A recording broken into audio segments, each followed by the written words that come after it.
Friends, welcome on my channel competition world.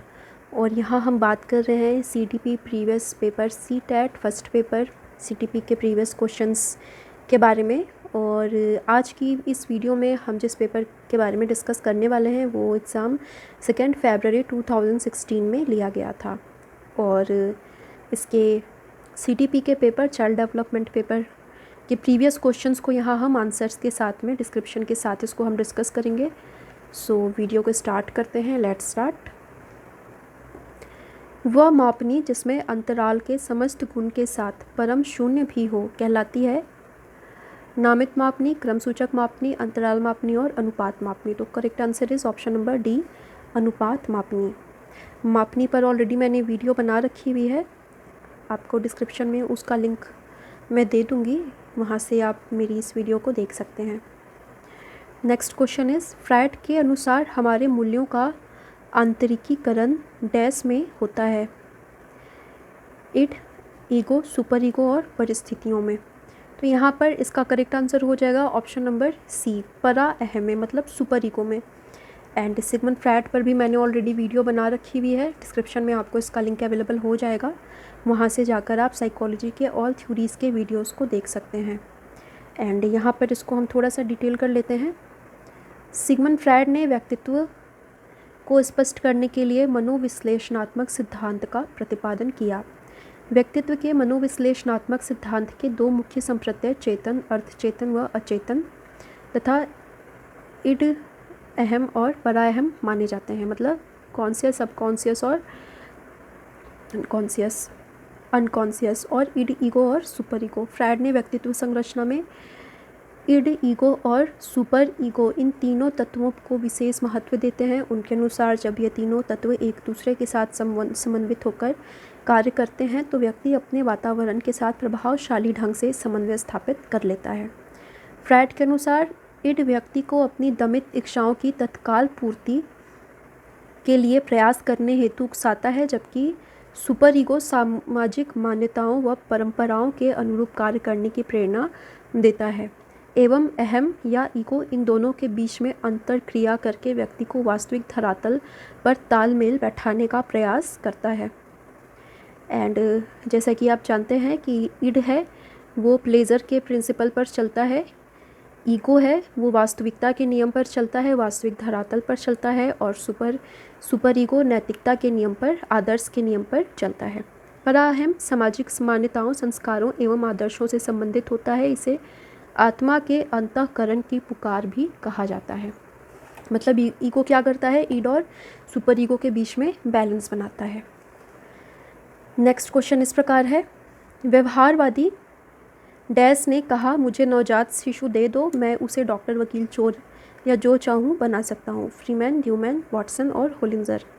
तो ये statement बहुत ही फेमस स्टेटमेंट है और ये स्टेटमेंट वाटसन के द्वारा कहा गया था, क्योंकि इन्होंने, वाटसन व्यवहारवादी मनोविज्ञान के संस्थापक हैं और इन्होंने व्यक्तित्व विकास के लिए वातावरणीय कारकों को इन्होंने जिम्मेदार या रिस्पॉन्सिबल माना है। नेक्स्ट क्वेश्चन इस प्रकार, ध्यान आकर्षित होने में डैश की प्रमुख भूमिका होती है। उद्दीपन की तीव्रता, उद्दीपन की उपादेयता, उद्दीपन की विश्वसनीयता, उद्दीपन की सक्रियता।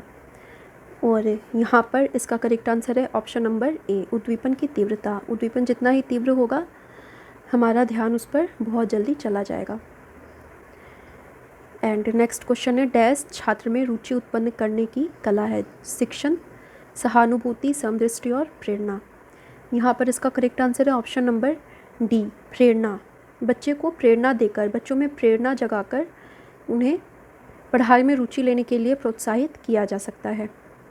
और थॉमसन ने लिखा भी है कि प्रेरणा छात्र में रुचि उत्पन्न करने की कला है। इस तरह के स्टेटमेंट से भी क्वेश्चंस कई बार आते हैं, तो इस तरह के जितने भी फेमस स्टेटमेंट्स हैं उसको आप ध्यान में रखें। और मैं कोशिश करूँगी कि इस तरह के सभी स्टेटमेंट्स, जितने भी इंपॉर्टेंट और हाईलाइटेड स्टेटमेंट्स हैं, उस पर भी मैं एक वीडियो में मैं इनको भी कवर करूँ। नेक्स्ट क्वेश्चन है, फ्रायड के अनुसार ग्रहण किए या सीखे हुए तथ्यों को धारण करने या पुनः स्मरण करने की असफलता को विस्मरण कहते हैं। नेक्स्ट है, विस्मरण का अर्थ है किसी समय प्रयत्न करने पर भी किसी पूर्व अनुभव का स्मरण करने या पहले की सीखी हुई किसी कार्य को करने की असफलता। नेक्स्ट क्वेश्चन है, विस्मरण वह प्रवृत्ति है जिसके द्वारा दुखद अनुभवों को स्मृति से अलग कर दिया जाता है। और लास्ट है, उपर्युक्त में से कोई नहीं। और यहाँ पर इसका करेक्ट आंसर हो जाएगा ऑप्शन नंबर सी, विस्मरण। फ्रायड ने जैसा बतलाया है कि फ्रायड के अनुसार हम हमारे दुखद अनुभवों को जानबूझकर भूल जाते हैं।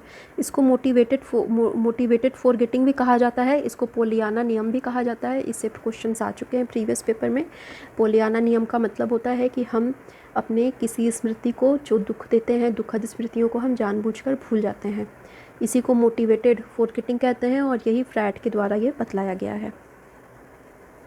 और इसको थोड़ा सा डिटेल देख लेते हैं। सिगमंड फ्रायड ऑस्ट्रेलिया के प्रमुख तंत्र विशेषज्ञ थे। उन्हें मनोविश्लेषणात्मक चिकित्सा का पिता माना जाता है। फ्रायड ने मानव व्यक्तित्व के विकास में मनोविश्लेषणात्मक संकल्पना प्रस्तुत किया और उसके अनुसार मानव की स्मृति मानव व्यक्तित्व के विकास में अहम भूमिका निभाती है। उन्होंने कहा है कि विस्मरण वह प्रवृत्ति है जिसके द्वारा दुखद अनुभवों को स्मृति से अलग कर दिया जाता है। नेक्स्ट क्वेश्चन है, SOR किसके द्वारा प्रस्तावित किया गया? वॉटसन, कोफका, कोहलर और गेस्टाल्टवादी मनोवैज्ञानिक। तो यहाँ पर हम देख लेते हैं, अमेरिकी मनोवैज्ञानिक वुडवर्थ के द्वारा SOR को प्रस्तावित किया गया। यह संकल्पना अधिगम के क्षेत्र में उद्दीपन अनुक्रिया दिए गए विकल्प में से कोई उत्तर, इनमें से कोई भी आंसर सही नहीं है। SOR का कॉन्सेप्ट वुडवर्थ के द्वारा दिया गया।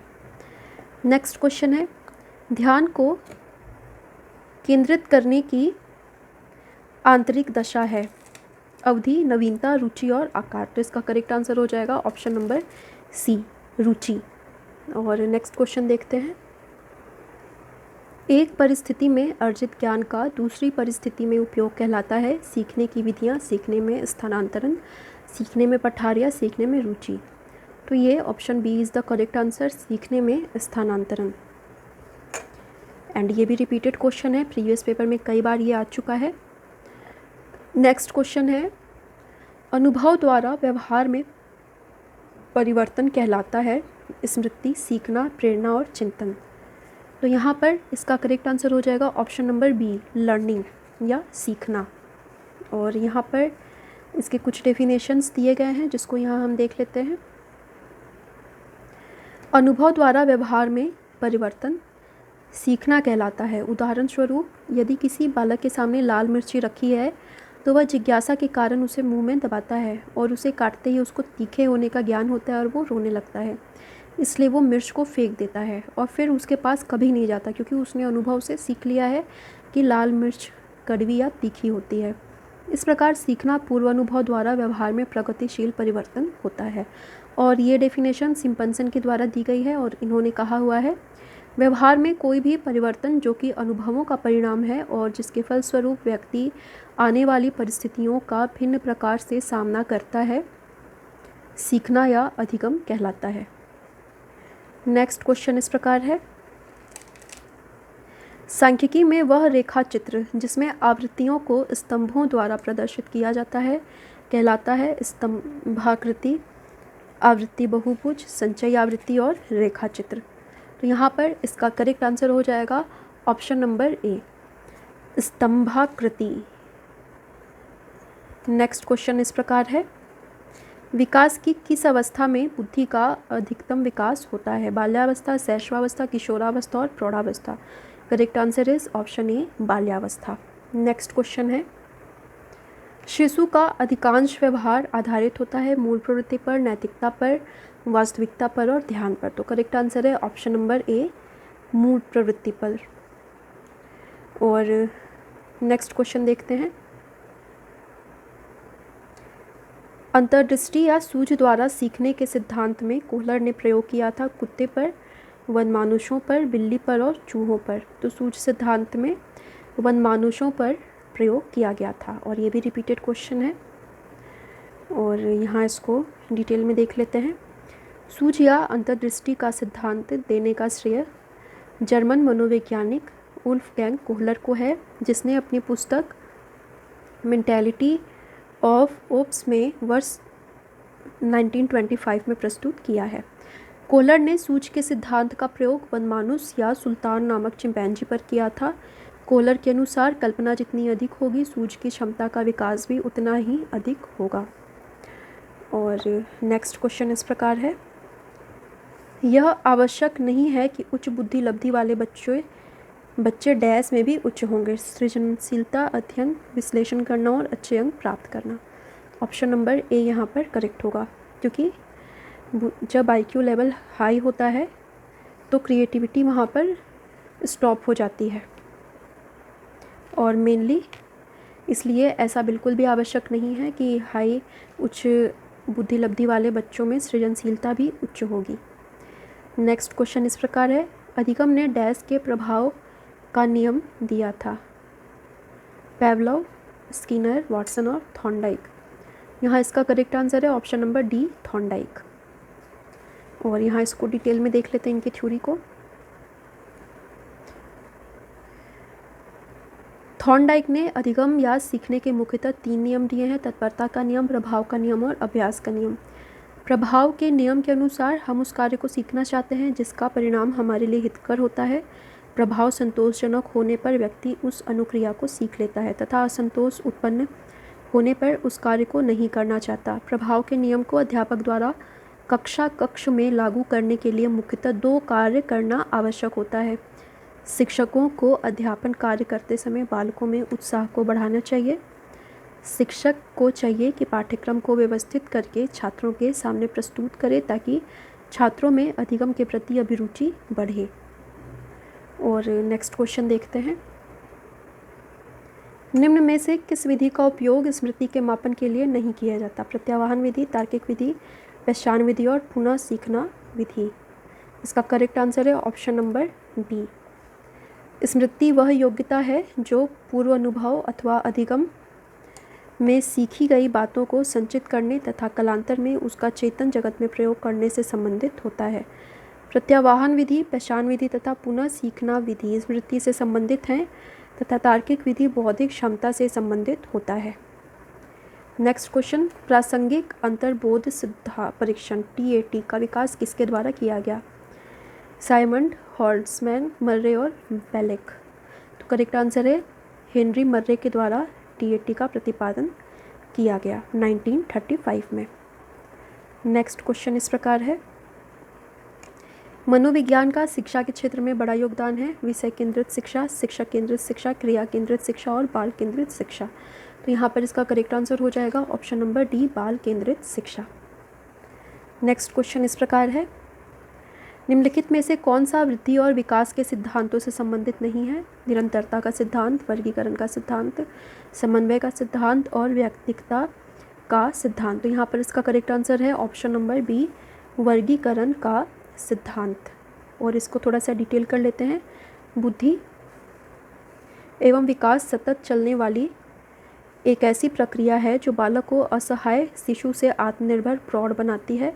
विकास के सिद्धांत निम्नवत हैं जिससे विकास की प्रक्रिया नियंत्रित होती है: निरंतरता का सिद्धांत, समन्वय का सिद्धांत, व्यक्तिकता का सिद्धांत, वंशानुक्रम व वातावरण के अंतःक्रिया का सिद्धांत, विकास क्रम का सिद्धांत। इसलिए वर्गीकरण का सिद्धांत विकास के सिद्धांत पर लागू नहीं होता है। नेक्स्ट क्वेश्चन इस प्रकार, कक्षा शिक्षण में पाठ प्रस्तावना सोपान सीखने में किस नियम पर आधारित है? प्रभाव का नियम, सादृश्यता का नियम, तत्परता का नियम और साहचर्यता का नियम। तो यहाँ पर इसका करेक्ट आंसर हो जाएगा ऑप्शन नंबर सी, तत्परता का नियम। तत्परता में कार्य करने की शक्ति निहित रहती है तथा साथ में तत्परता से सक्रियता भी बढ़ती है। तत्परता के नियम को तैयारी का नियम भी कहा जाता है। इस नियम के तहत निम्न कार्य करने चाहिए: शिक्षकों को बालकों की अभिरुचि एवं अभिक्षमता का मापन कर लेना चाहिए जिससे उनकी तत्परता का ज्ञान हो सके, ये मतलब ज्ञात से अज्ञात की ओर। बालकों को तत्परता के अनुरूप शैक्षणिक व्यवस्था होनी चाहिए। पूर्व पाठ में से कुछ प्रश्न पूछकर नवीन पाठ आरंभ करना चाहिए। और भाटिया के अनुसार तत्परता या किसी कार्य के लिए तैयार होना बुद्धि को आधा विजय कर लेना है। और यहाँ पर नेक्स्ट क्वेश्चन देखते हैं, संप्रत्यय निर्माण का प्रथम चरण होता है समानवीकरण, विभेदीकरण, प्रत्यक्षीकरण और पृथक्करण। तो यहाँ करेक्ट आंसर हो जाएगा ऑप्शन नंबर सी, प्रत्यक्षीकरण। और यहाँ पर ये स्टेजेस दिए गए हैं, आप इसको लिख सकते हैं, नोट कर सकते हैं या इसका स्क्रीनशॉट भी ले सकते हैं। नेक्स्ट क्वेश्चन है, प्रेक्षणात्मक अधिगम संप्रत्यय डैश के द्वारा दिया गया। टॉलमैन, बैंडुरा, थॉर्नडाइक और कोहलर। तो ये प्रेक्षणात्मक अधिगम का संप्रत्यय कोहलर, बैंडुरा के द्वारा दिया गया। और इसको थोड़ा सा यहाँ डिटेल कर लेते हैं। प्रेक्षणात्मक अधिगम संप्रत्यय अल्बर्ट बैंडुरा के द्वारा दिया गया। प्रेक्षणात्मक अधिगम संप्रत्यय का निर्माण दूसरों के व्यवहारों को प्रेक्षण करने से होता है। इसे पहले अनुकरण कहा जाता था। बैंडुरा ने कई प्रायोगिक अध्ययनों में प्रेक्षणात्मक अधिगम की विस्तृत खोजबीन की। इस प्रकार के अधिगम में व्यक्ति सामाजिक व्यवहारों को सीखता है, इसलिए इसे कभी कभी सामाजिक अधिगम भी कहा जाता है। हमारे सामने ऐसी अनेक सामाजिक स्थितियाँ होती हैं जिसमें यह ज्ञात नहीं रहता कि हमें कैसा व्यवहार करना चाहिए। ऐसी परिस्थितियों में हम दूसरे व्यक्तियों के व्यवहारों का प्रेक्षण करते हैं और उनकी तरह ही व्यवहार करते हैं। अल्बर्ट बैंडुरा ने एक प्रयोग किया जिसको वोडो डॉल एक्सपेरिमेंट कहा जाता है, जो कि अल्बर्ट नाम के एक बच्चे पर किया गया था।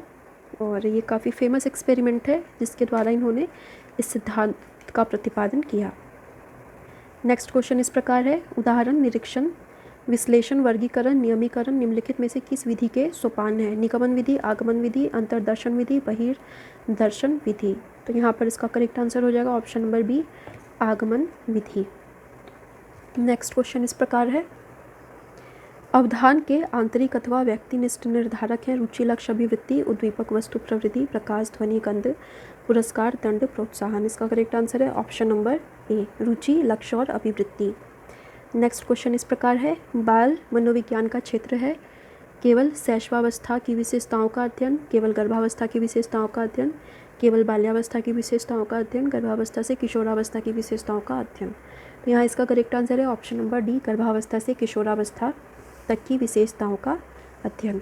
नेक्स्ट क्वेश्चन इस प्रकार है, वह अवस्था जो कि माता के 21वें गुणसूत्र जोड़े के अलग ना हो पाने के कारण होती है, उसे कहते हैं Down syndrome, Klinefelter syndrome, Turner syndrome और विल्सन सिंड्रोम। इसका करेक्ट आंसर है option number A, Down syndrome. And इस पर भी मैं जल्दी ही, मेंटल रिटार्डेशन पर भी मैं जल्दी ही वीडियो अपलोड करूँगी। एंड इसको थोड़ा सा डिटेल कर लेते हैं। डाउन सिंड्रोम एक अनुवांशिक या क्रोमोजोम जनित विकार है और ये जीवन पर्यंत वाली स्थिति होती है जो शरीर में क्रोमोजोम्स का एक अतिरिक्त जोड़ा बन जाने से होती है। सामान्य रूप से शिशु 46 क्रोमोजोम्स के साथ पैदा होते हैं। 23 क्रोमोजोम्स का एक सेट पिता की ओर से और 23 क्रोमोजोम्स का एक सेट माता की ओर से। डाउन सिंड्रोम से पीड़ित शिशु में एक अतिरिक्त 21वीं क्रोमोजोम्स आ जाता है जिससे उसके शरीर में क्रोमोजोम्स की संख्या बढ़कर 47 हो जाती है।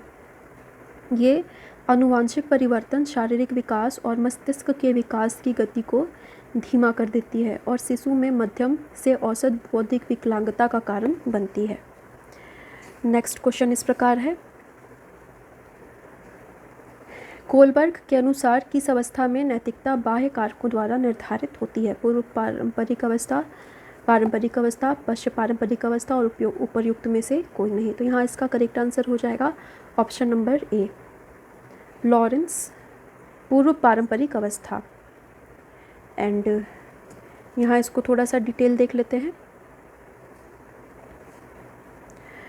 पूर्व परंपरागत, इन्होंने नैतिक सिद्धांत के तीन प्रमुख अवस्थाओं के बारे में बतलाया है। पूर्व परंपरागत स्तर और उत्तर रूढ़िगत अवस्था। और पूर्व परंपरागत अवस्था में ही बालकों में नैतिकता बाह्य कारकों के द्वारा निर्धारित होती है। नेक्स्ट क्वेश्चन है, निम्नलिखित में से कौन सा एक क्रम सही है? अंडाणु, शुक्राणु, ब्लास्टोसिस्ट, युग्मनज। ब्लास्टोसिस्ट, अंडाणु, शुक्राणु, युग्मनज। यहाँ मैं करेक्ट जो सीक्वेंस है उसको ही मैं दोहरा देती हूँ। Correct sequence option number D में दिया गया है, अंडाणु, शुक्राणु, युग्मनज और ब्लास्टोसिस्ट। एंड नेक्स्ट क्वेश्चन इस प्रकार है, अंतर्मुखी, बहिर्मुखी तथा उभयमुखी व्यक्तित्व का वर्गीकरण डैश द्वारा दिया गया? क्रेशनर, युंग, सेल्डन और स्प्रेंजर। तो ये वर्गीकरण युंग के द्वारा दिया गया, अंतर्मुखी, बहिर्मुखी और उभयमुखी। तो यहाँ पर ये 30 क्वेश्चंस कंप्लीट होते हैं। उम्मीद है वीडियो आपको अच्छी लगी होगी, हेल्पफुल होगी आपके लिए।